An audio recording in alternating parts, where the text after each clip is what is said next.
안녕하십니까? 인생의 복잡한 문제들을 말씀으로 단칼에 해결해주는 김종근 목사의 쾌도 남마입니다.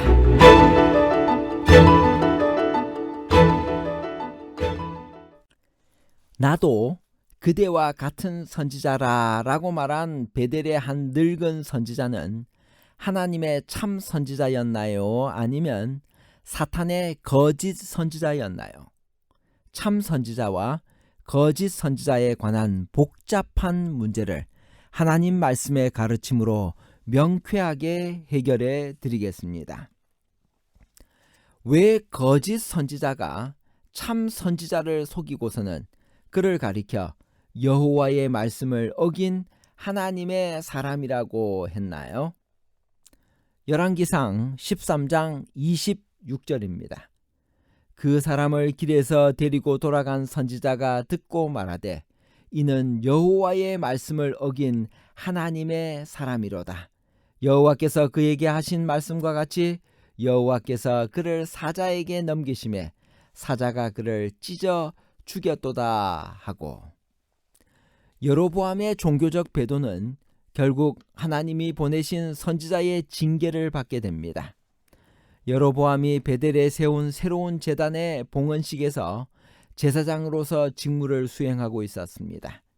그 제단의 신빙성을 부여함으로 백성들의 충성과 존경심을 얻으려고 한 것입니다. 하나님은 왕의 이런 방자한 도전을 그냥 지나칠 수 없었습니다. 유다에서 선지자를 파송합니다.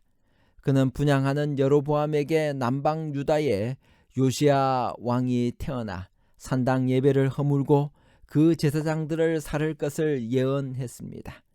특정인을 거명한 이런 구체적인 예언은 매우 드뭅니다. 이 예언은 이후 문자 그대로 성취됩니다. 선지자는 그 경고의 기별이 얼마나 엄중한지를 각인시키기 위해 충격적인 징조를 보입니다. 제단이 갈라지고 재가 쏟아진 것입니다. 여로보암은 그를 잡으라고 팔을 폈다가 그대로 굳어지는 징벌을 당합니다. 팔이 풀어진 왕은 정략적인 생각에 예물을 제안하지만 선지자는 단호히 거절하고 심지어 왔던 길이 아닌 다른 길을 택해 돌아갑니다. 여기까지는 별 의문이 없습니다. 그런데 독자들이 고개를 갸우뚱거리게 되는 것은 그 다음에 이어지는 기사입니다. 베델에 한 늙은 선지자가 있었습니다. 그는 절대로 안 오겠다는 그 선지자를 여호와의 말씀이 있었다고 속여서 집에 데리고 와서 대접합니다. 그렇게 속여서 데려와 놓고는 그가 집에 와서 대접을 받은 것은 여호와의 말씀을 어긴 것이라며 그에게 죽음의 심판을 선포합니다. 그 선언대로 하나님의 사람은 돌아가다가 사자에게 찍혀 죽습니다.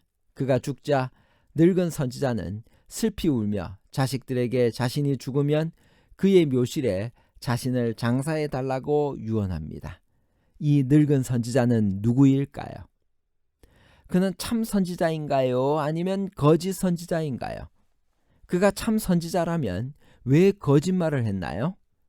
그가 거짓 선지자라면 어떻게 여호와의 말씀이 그에게 임했나요? 또 그의 말대로 참 선지자가 죽임을 당했나요? 그리고 늙은 선지자는 왜 그리 슬퍼하며 심지어 그의 묘실에 장사 지내달라는 유언까지 하나요? 이상하지 않을 수 없습니다. 결론부터 말하면 여기에 등장하는 베델의 한 늙은 선지자는 거짓 선지자입니다. 그는 하나님의 일꾼이 아니라 사탄의 도구였습니다. 거짓의 왕 사탄은 여로보암을 통해 선지자를 대접하고 그에게 예물을 주어 그의 평판을 흐리려 했던 계획이 좌절되자 이제 다른 방법을 쓰고 있는 것입니다. 참 선지자가 여로보암의 제안을 거절한 것은 이미 여호와께서 그에게 떡도 먹지 말며 물도 마시지 말고 왔던 길로 되돌아가지 말라고 지시했기 때문입니다. 자기 아들들로부터 모든 사연을 듣고 급히 그를 쫓아가 만난 늙은 선지자는 여로보암이 했던 같은 초청을 반복합니다. 유혹은 결코 한 번으로 끝나지 않습니다. 모양과 방법을 바꾸어 가며 거듭거듭 다가옵니다. 선지자는 같은 대답으로 거절합니다. 그러자 늙은 선지자는 비장의 카드를 꺼냅니다. 나도 그대와 같은 선지자라. 천사가 여호와의 말씀으로 내게 이르기를 그를 내 집으로 데리고 돌아가서 그에게 떡을 먹이고 물을 마시게 하라 하였느니라. 그러나 이는 거짓말이었습니다.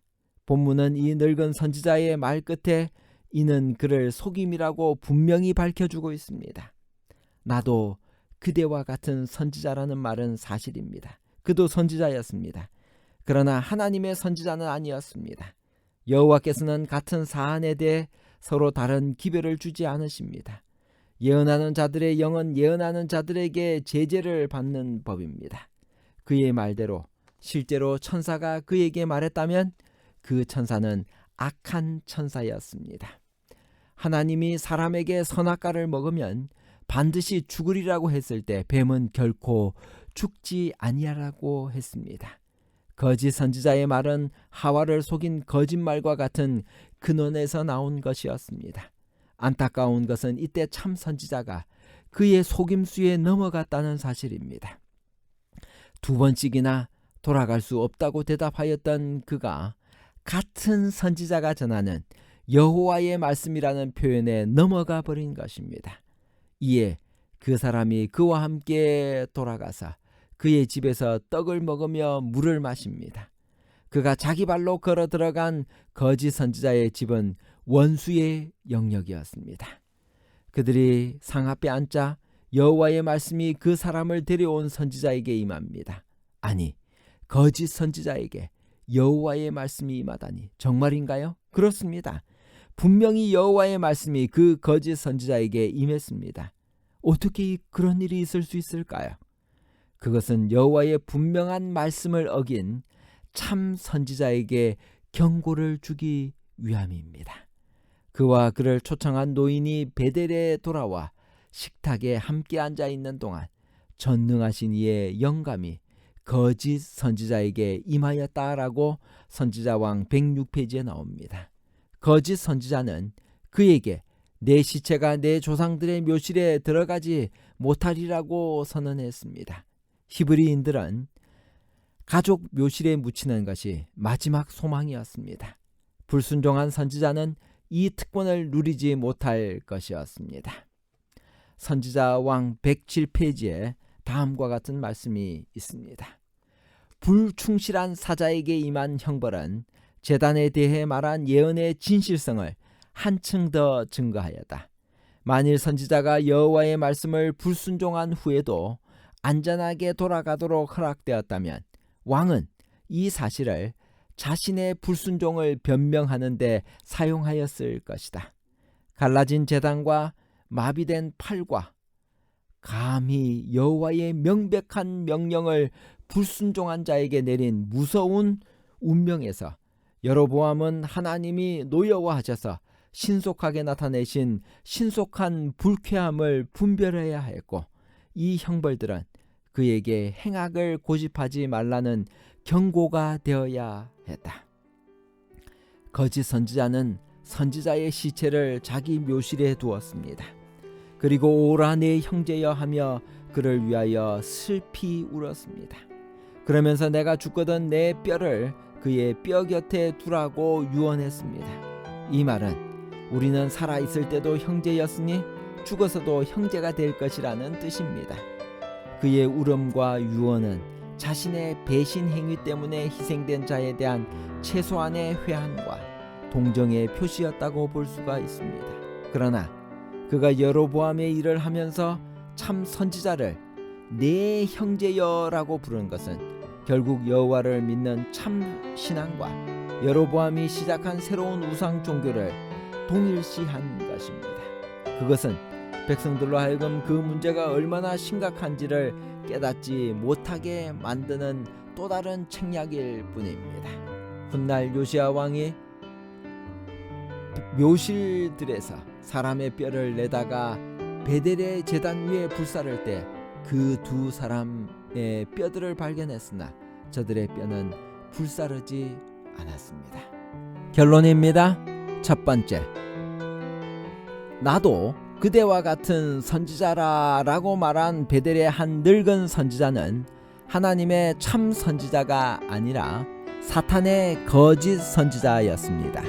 둘째, 갈라진 제단과 마비된 팔과 감히 여호와의 명백한 명령을 불순종한 자에게 내린 무서운 운명에서 여로보암은 하나님이 노여워하셔서 신속하게 나타내신 신속한 불쾌함을 분별해야 했고, 이 형벌들은 그에게 행악을 고집하지 말라는 경고가 되어야 했습니다. 셋째, 여로보암에게 경고가 주어졌으나 거부당했습니다. 파멸이 닥칠 것이라는 예언이 주어졌지만 왕은 악의 길을 계속 고집했습니다. 이제 여로보암은 자신의 고집과 악으로 생길 결과에 대해 아무도 탓할 수 없었습니다. 감사합니다.